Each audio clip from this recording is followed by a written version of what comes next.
మధ్యప్రాచ్యం అంటే ఈ గల్ఫ్ దేశాలు, ఇరాన్ ఇవన్నీ కూడా. పాశ్చాత్య దేశాలంటే అమెరికా, యూరప్ దేశాలు.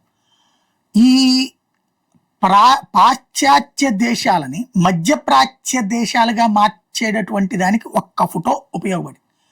సిరియాలో వాళ్ళల్లో వాళ్ళు కొట్టుకు చస్తా ఆ దేశం విడిచి పారిపోయేటటువంటి సందర్భంలో ఒక శవం, చిన్న బాబు శవం అక్కడ సముద్రపు ఒడ్డున పడి ఉన్నటువంటి ఫోటో, ఆ చుట్టూతా కొన్ని శవాలు. ఎందుకు? వాళ్ళలో వాడు కొట్టుకుని చచ్చిపోవడం వల్ల, గ్రూపుల వైరం వల్ల. అది ఏ అన్య మతస్థులు చేసిన దాడి కాదు, హిందువులు చేసిందో, క్రైస్తవులు చేసిందో, బౌద్ధులు చేసిందో, జైనులు చేసిందో కాదు. ఒకే మతంలో ఉన్నటువంటి రెండు వర్గాల మధ్య దాడిలో జరిగినటువంటి ప్రాణాలు కోల్పోయిన ఘటనను చూపించి ఆ ఫోటో ప్రపంచమంతా వైరల్ చేశారు. ఒక ప్రాపగాండా క్రియేట్ చేశారు. ఆ దెబ్బతో పాశ్చాత్య దేశాల్లో ఉన్నటువంటి వాళ్ళ మనసులు కరిగినాయి. మహిళలు, మగవాళ్ళు వాళ్ళ ప్రభుత్వాల మీద ఒత్తిడి తెచ్చారు. పాపం వాళ్ళు అక్కడ అల్లాడిపోతున్నారు, వాళ్ళని తీసుకొచ్చి మన దేశాల్లో షెల్టర్ ఇద్దామని. అలా షెల్టర్ ఇవ్వడానికి ప్రారంభమైనటువంటి చొరబాట్లు, శరణార్థుల వ్యవహారం వేలు లక్షలు అయిపోయి కోట్లకి చేరి ఇప్పుడు ఆయా దేశాల్లో మతరాజ్యం కావాలి, మా షరియా చట్టాలు కావాలి, మీరు మా మత ప్రకారం మీ ప్రభుత్వాలు నడవాలి అనేటటువంటి స్టేజ్కి వచ్చేసినాయి.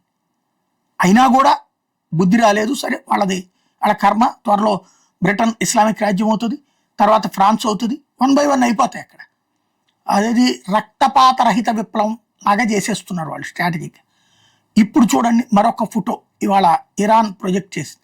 125 మంది దాకా మొన్న ఒక స్కూల్లో మీదన మిస్సైల్ దాడి జరిగింది, ప్రాణాలు కోల్పోయారు ఆడపిల్లలు, ఇరాన్ ఆడపిల్లలు.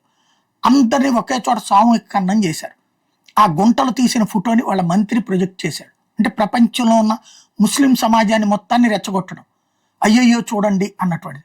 షియా ముస్లింలు మరింతగా రెచ్చిపోయేటటువంటి విధంగా చూడటం కరెక్టే. కానీ ఆ రోజున సొంత ఇరాన్ ప్రభుత్వం ఏం చెప్పింది? ఆ మిస్సైల్ని ఫైర్ చేస్తున్నది అమెరికా దళాల మీదకైతే రివర్స్ అయ్యి సొంత దాని మీదనే పడిందని తేలింది.